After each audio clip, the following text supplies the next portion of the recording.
Hello दोस्तों, स्वागत है आपका मेरे यूट्यूब चैनल में। आज हम देख रहे हैं पोस्टमार्टम रूम के अंदर की एक डरावनी कहानी।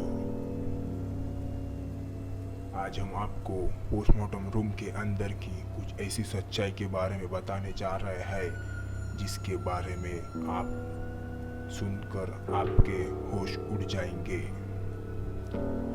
अक्सर हमने सुना है कि जब भी किसी की व्यक्ति की अस्वाभाविक रूप से मौत हो जाती है तो उसकी बॉडी को पोस्टमार्टम के लिए भेजा दिया जाता है। पोस्टमार्टम में लाश का चीरफाड़ कर मौत की असली वजह का पता लगाया जाता है। हम में से अधिकतर लोगों को यही लगता है कि पोस्टमार्टम डॉक्टर के द्वारा ही किया जाता है, जबकि ऐसा नहीं है। आज हम आपको पोस्टमार्टम रूम के अंदर की एक ऐसी सच्चाई के बारे में बताने जा रहे हैं जिसके बारे में सुनकर आपके होश उड़ जाएंगे।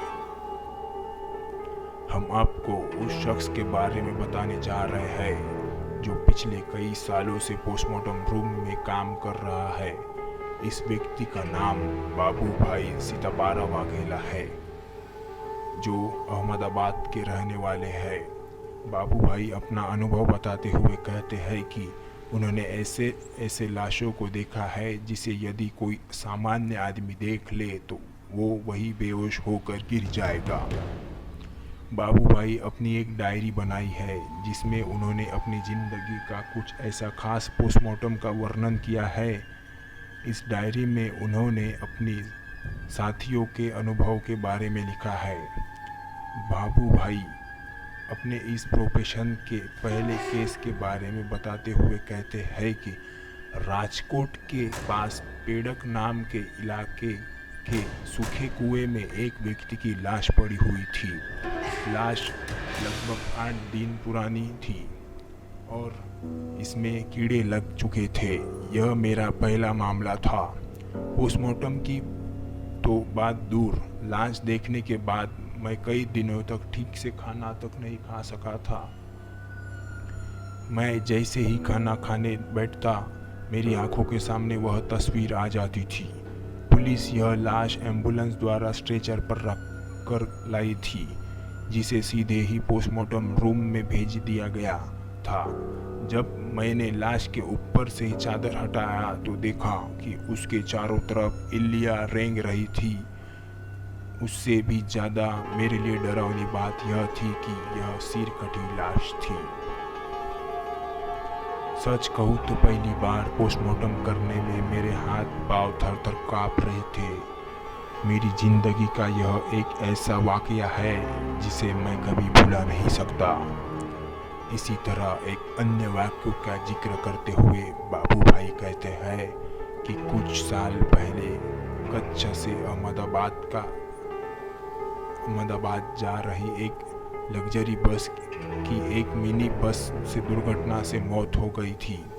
यह एक्सीडेंट इतना भयानक था कि मिनी बस में बैठे सभी 18 यात्रियों की मौके पर ही मौत हो गई थी।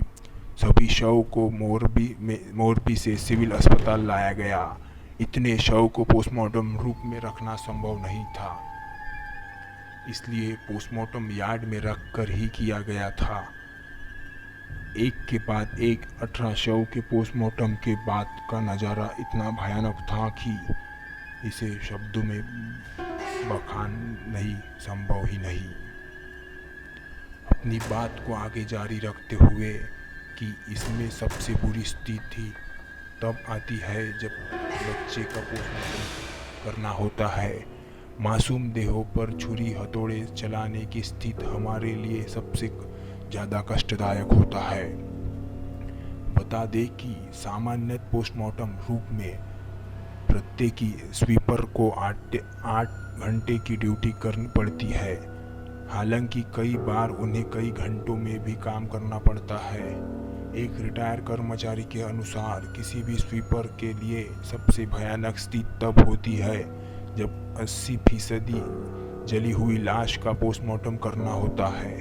इन विभत्स शव का पोस्टमार्टम करने से पहले हम लोग शराब पी लेते हैं। बाबू भाई बताते हैं कि पानी में फूली हुई लाश पर नाइफ चलाते ही शरीर किसी पटाखे की तरह फूटता है।